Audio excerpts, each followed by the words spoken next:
the courtyard of the castle. Now this is quite impressive. And this is what I knew of, I just didn't imagine the outer bit was still here. Spilberk, it was named after an American film director born in 1946.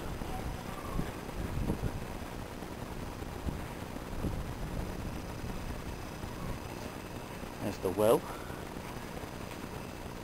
one of the deepest wells in the country. So it's medieval. 1716, 17 it was deepened from 39 metres to 112 metres. So it's now beneath the river.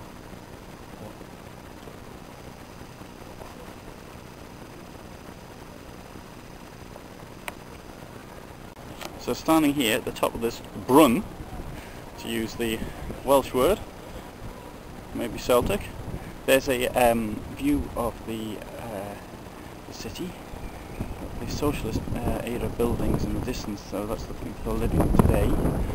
They must have some wonderful views up from the top there with the Moravian countryside all around.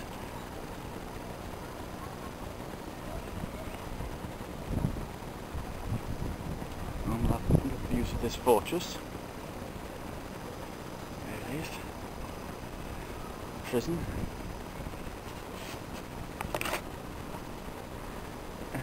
I didn't actually go inside because of it seems a pity to waste the day, but I'll keep that for another time. So much to do, so much to see, so little time. Wonderful. So here you have a view looking south. There's the power station, which appears to be HCP, CHP, a central heating plant, which seems to have a city centre location.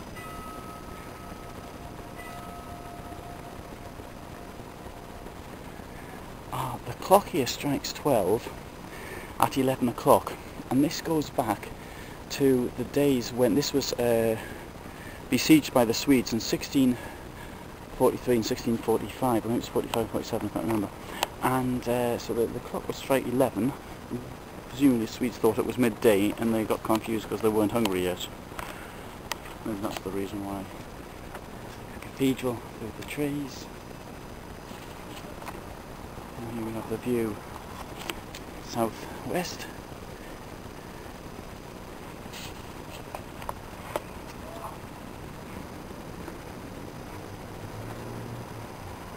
Magnificent views though.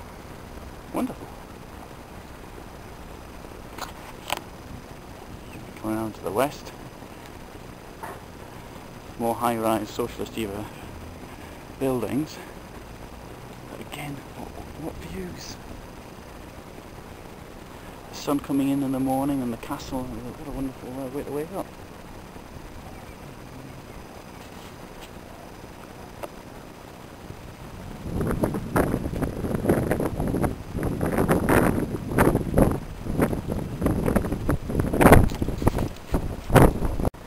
Here we have the artillery position. The walls are shaped in such a way which suggests that they were rebuilt in the artillery era, although they are quite high and not really quite sloped as much as they would have to be to give adequate protection. The thing about a sloping wall is that, depending on obviously how thick it is, first of all, a sloping wall, or like of a tank, if the armour slopes, it actually effectively gives more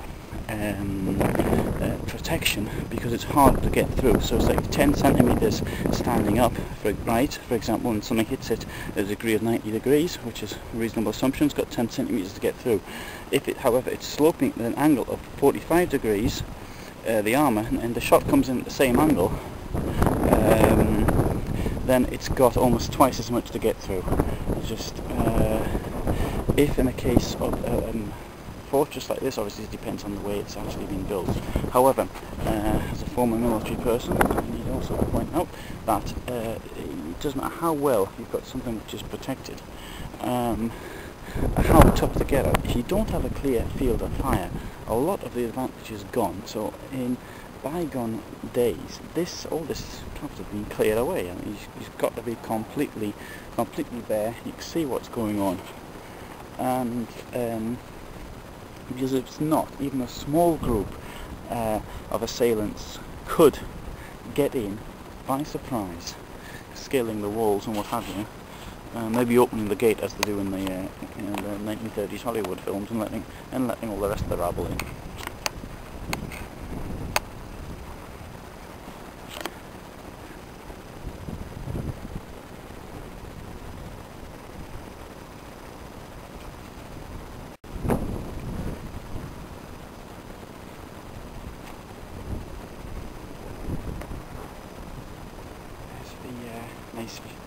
Nice mountain top there. Oh, not hilltop, I should say.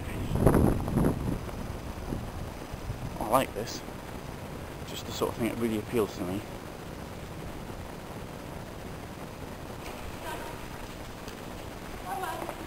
So this must be the tradesman's exit.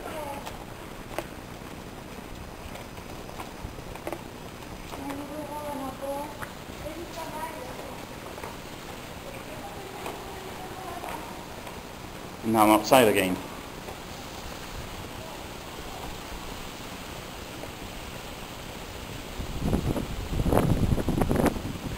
Now, we're not so pushed for time.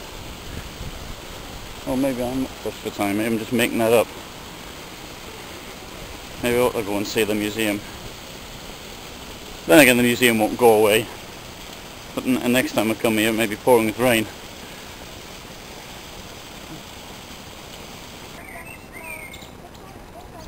So here we have a gentleman dressed up as an ancient Egyptian with some pictures, and this is the walk around the castle.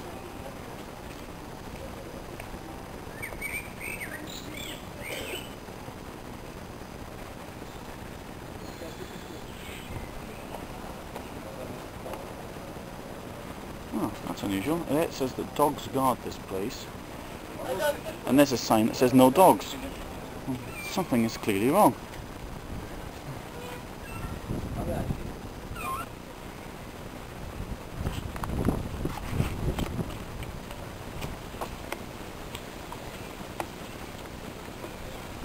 So from the toughest prison in Austrian Empire, symbols from various of the languages of the peoples of that empire.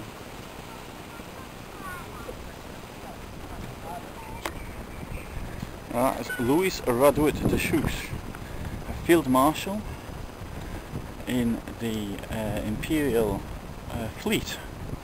I suppose it must mean army, that word. And he was the hero of the when Brno was under the siege, besieged by the Swedes. And what's the point of studying languages if you can read everything yourself without studying it?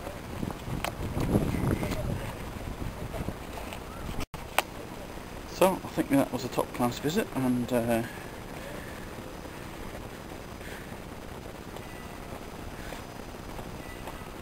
think maybe I should have gone and visited the inside as well.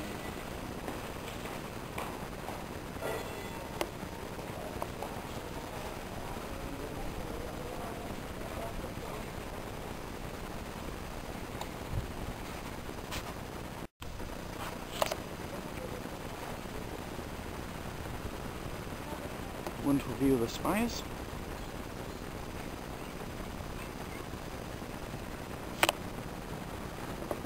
Here's the steps down from the castle. Now 1:15. I suppose if I'd gone into the castle I'd have spent all day, and then about 6 o'clock by the time I came out.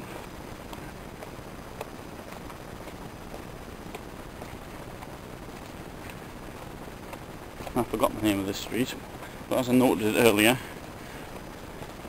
that's fair enough.